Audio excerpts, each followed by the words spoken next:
olhadinha nas fotos que aconteceram durante o jogo, né? E aqui tem uma resenha, né? Aquela velha resenha aqui com os torcedores do vice. Aí eles comentaram aqui no dia 17 de abril: após 4 rodadas, o Vitória é o único time baiano que conquistou um triunfo no Brasileirão. Aí o resenha BBMP, ele comentou aqui, ó. Pera aí. Aí o resenha BBMP comentou assim: após 7 rodadas, ele continua com razão. O único time baiano com um triunfo segue sendo o Vitória da Bahia. Mito! Valeu, data Vitória. A situação do Vitória é tenebrosa. Essa aqui é a foto do. Essa é a foto do mais esperada dos bastidores, né? Essa resenha aí entre Paiva e Baraúna terminou com um final feliz, né? Eu também acho que isso aí é uma besteira. Mas é interessante porque Baraúna foi um dos responsáveis por um momento um ambiente tão conturbado em relação à Paiva.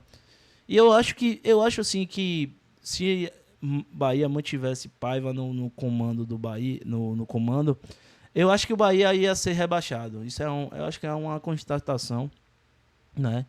E hoje a gente tem um Rogério Ceni muito mais claro. Então, assim, obrigado, Baraúna. Só tenho isso pra te falar. Aqui foi o que eu falei, né, anteriormente. Rodrigo Barata comentou aqui. Vejam vocês. Eric Puga, o Bahia pagou 18 milhões e 800 para contratar. Dudu, o Cruzeiro pagará 15 milhões pela rescisão antecipada e teria gasto 22 milhões para ter Dudu nesses 2 meses. Caraca, então foi algo em torno de 37 milhões. Exatamente, quase o dobro do valor, né? E é um jogador mais velho, fraco, né? Eu não gosto muito de Dudu, não, velho. Eu acho que o Bahia fez o ponto certo aí, né? Nessas contratações. Isso aqui é importante a gente dar uma olhadinha, tá? Porque cada vez mais isso vem sendo algo importante a cada rodada no Brasileirão, né? Esse aqui é o Menezes, né? Ele comenta, ele faz essas análises muito, muito inteligentes, né? E aqui mostra o seguinte: ele faz uma tabela e ele faz da seguinte forma: para um time, né? Uma média, tá, gente?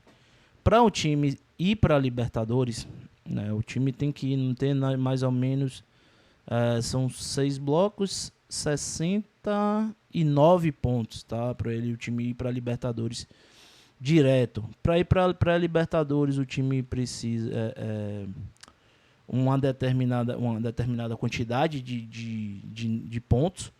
E Sul-Americana a mesma coisa. O Bahia, ele nesse primeiro momento, o Bahia chegou nesse primeiro bloco, né, que o Bahia fez 3 empates, 1 derrota e 2 triunfos. O Bahia fez 9 pontos e precisava de 10 para manter no número da Libertadores.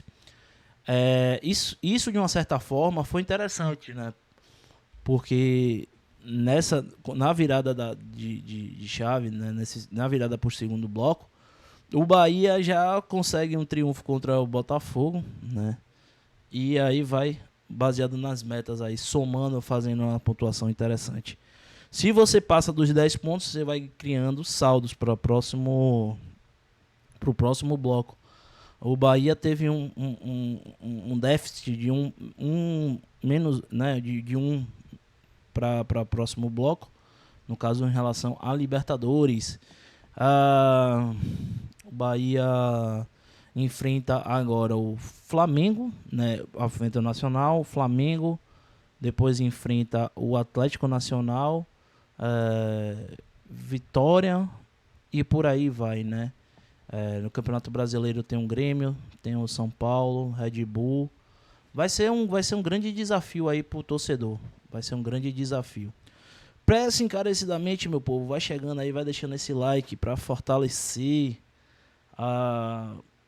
Fora isso, meu povo, eu acho que tem alguns pontos importantes que eu vou trazer agora para vocês, que foram alguns vídeos que tiveram aí participação, que foram importantes nesse jogo. Ah, sim, tem um vídeo que é importante aqui, que é isso aqui, ó. Deixa eu mostrar pra vocês aqui, ó. Olha que interessante. Uma imagem, né? O Bahia, com aquela chuva, com uma situação complicada, tudo isso, o Bahia colocou 37 mil pessoas no estádio, tá certo?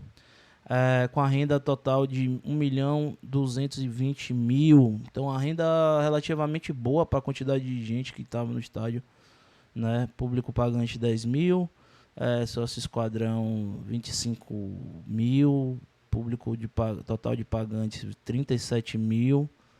Então o Bahia tá no caminho certo, o Bahia tá, o time tá colado, né? A torcida tá colada com o time, independente da situação. Pode estar chovendo, o pessoal pode estar viajando, mas a torcida tá lá colada e isso foi muito legal. Tem mais, sim. Vamos ver aqui agora alguns lances importantes, tá? Pera aí. Vamos ver aqui alguns lances importantes da partida. O primeiro é o seguinte.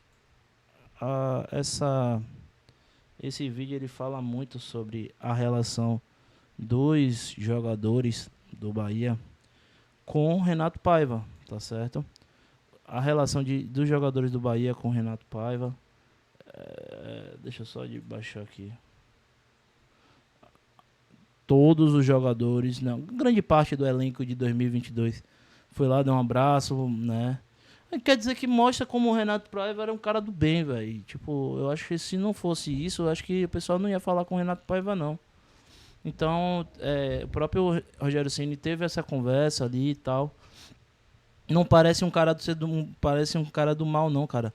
Só que, tipo assim, às vezes a relação não é boa, às vezes Aí Kaique, o próprio Kaique veio falar com ele, dar um abraço. Marcos Felipe, deu um abraço. O próprio Juba. Eu nem sei se Juba jogou com ele, enfim. Cauli também deu um abraço. Ele falou alguma coisa pra Cauli ali. Gabriel Xavier veio dar um abraço ali. David Duarte chega, dá um abraço. Né? Muito legal isso. Muito, muito legal essa relação. Porque é o seguinte, se você olha, se você para observar, todos esses caras, eles têm um lado, né? Principalmente porque o elenco foi montado em 2023. Então, todos esses caras, eles têm uma relação com o Paiva, né? Foi Paiva que começou a organizar ali, a trocar essa ideia.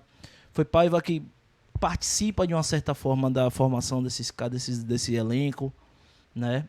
Eu acho que o grande problema de Paiva era tanto com a imprensa como com o ambiente, assim, não o ambiente com os atletas, mas assim, com os resultados que não estavam chegando. Muito provavelmente deve ter sofrido muita pressão, muito provavelmente deve ter sofrido pressão da própria família também, sabe?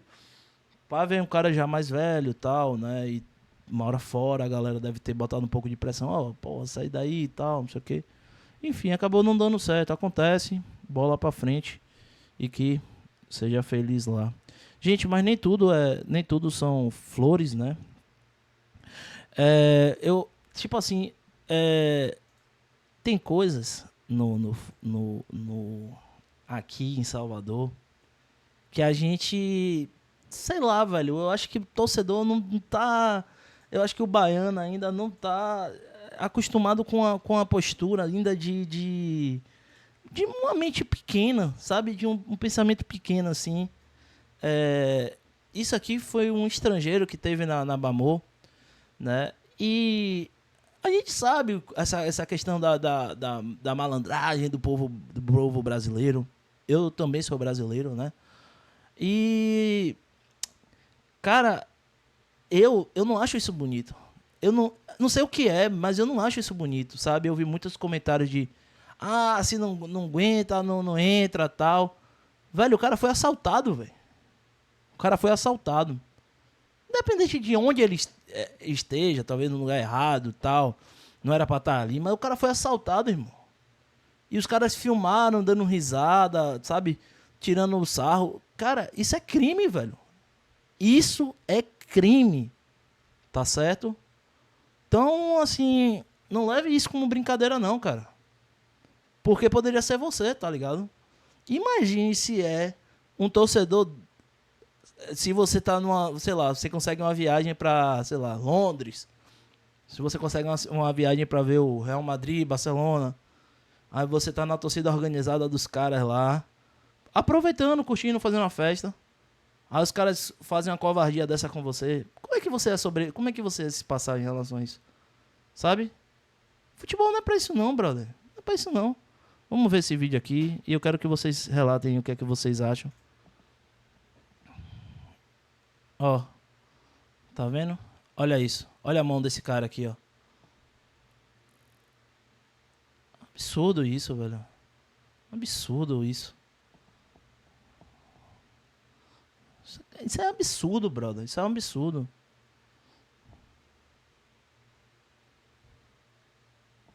Isso é um absurdo. Enfim, eu sou completamente contra esse tipo de atitude aí, né? E vamos